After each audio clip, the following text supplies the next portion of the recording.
Сайн бацгаана та бүхэндээ энэ өдрийн мэндийг хүргэе. Намайг Ука Төмөр гэдэг миний хүс хий хөрс сувагт тавтан морилно. Хүн бүр гүйж чадна. Энэ байглаас хүн бүрт зайсан чадвар. Тиймээс өнөөдрийнхөө бичлэгдээр би гүйлтийн ач холбогдлын тухай ярих хүсэлтэй байна.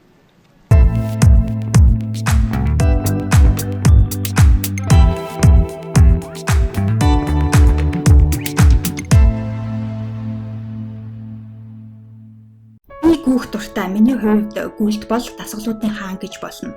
Гүүх нь хүний бие махбод, оюун ухаан, сэтгэл санаанд их ач холбогдол өгдөг. Хүний биед ямар ач холбогдолтой вэ гэвэл зүрх судасны үйл ажиллагаанд сайн, амьсгалын системд сайн, биеийг эрч хүчтэй эрүүл чирэг болгоно, нойронд сайн болгоно, жин хасна, дархлааг сайжруулна, хөгшилт багасж, урт наслана гэх мэт. Оюун ухаан сэтгэл санаанд ямар ач холбогдолтой вэ гэвэл оюун ухаан танин мэдхүйг хурцлдаг, бүтээх чадварыг нэмэгдүүлдэг, асуудал шийдвэрлэх чадварыг нэмэгдүүлдэг, сэтгэлийн дарамт санаа зовлтыг багасгадаг, өөрийн үнэлэмж, өөртөө итгэх итгэлийг нэмэгдүүлдэг, тавьсан зорилгодоо хүрч чаддаг болдог, бусадтай биш өөртөөгөө өрсөлдөх чадвартай болдог, мөн баяр баясгалантай болгодог. Бид бүгд гүйлтийн ач холбогдлын тухай өмнө зөндөө сонсож байсан. Энэ бол нэг тийм шинэ мэдээлэл биш. Гэхдээ энэ бүх ашиг тусыг харахад өөрийн ирэхгүй гүмээр санагдаж байгаа зү тийм үү? Би анх энэ бүх ашиг тусыг хараад бас надад гүөх тийм хүсэл төрж байсан. Тэгээд анх гүйж эхлэхэд шалтгаан мандахгүй. Энэ бол ерөөсөө эрдэнэ үзэгдэл. Жишээлх юм бол гадаа хүйдэн байна, бороотой байна, утаатай байна, салхитай байна, цастай байна, гүөх цаг заваалга, бие өвдөж байна, өвдөг, шагаа өвддөг, нуруу өвддөг гэдэл шалтгаан өрөөсөө мандахгүй. Гэхдээ гүйлтийг сонгож үр дүнгээ үзэхийг хүсвэл энэ бүх шалтгаыг даван туулах хэрэгтэй болдог. Би анх жингээ нэг хэвийн байлгахын тулд дуртайгаа юу хүснээ идэхийн тулд гүйдэг байсан.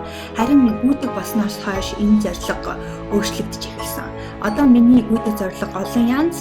Зарим өдөр би гүүхтэй ном сонсдог, зарим өдөр би гүүхтэй амжилтын байр нөрж бясалгал хийдэг, зарим үед би гүүхтэй одоо цагтаагаа холбогдож нар салхийг мэдэрч, орчин тойрноо ажиж, гудамжны хөдөлгөөнийг мэдэрч, таарлцсан бүх хүнийг анзаарч, амрыг нэрэх, аман талархлаа илэрхийлдэг. Зарим үед би гүүхээс өмнө нэг сэдв авч гүйдэг. Жишээлх юм бол 7 хоногийнхоо бичлэг хийх сэдвийг аваад гүүх явцдаа түүнийг бодож боловсруулна. Эсвэл ямар нэгэн тулгарч буй асуудлаа аваад гүүх явцдаа түүнийгээ шийдвэрлэнэ. Тэгээд ямар нэгэн санаа орж ирэх юм бол түүнийгээ шууд утасныхаа дуу хураагч дээр заавал бичиж авдаг. Яагаад гэвэл бичиж аваагүй тохиолдолд би ихэвчлэн мартдаг. Тэгээд миний мэдхийн гүүхэд анхаарал маш сайн төвлөрдөг. Зүгээр суугаад боцсноос илүү гүүгээд бодох нь илүү үр дүнтэй байдаг. Учир нь хөдөлгөөнөөс мэдрэмж үүсдэг. Гүүхэд бүх бие хөдлөн. Тэгээд энэ үед үүссэн мэдрэмж илүү хүчтэй байхыг би өөрийн бие дээр анзаарсан. Эцэст нь энэ бүгдийг базаж хэлэхэд машины мотор сайн байхад машин хүчтэй байдагтай яг ижилхэн. Хүний оюун ухаан хурц байхад хүн өөрөө маш хүчтэй байдаг. Тиймээс гүйлт нь хүний оюун ухааныг хурцлдаг. Хэрвээ танд энэхүү бичлэг таалагдсан бол лайк дараа, цааш найз нөхдөд дамжуулаарай.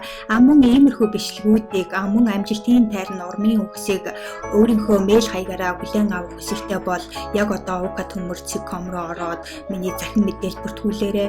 Мөн миний YouTube суваг бүртгүүлээрэй.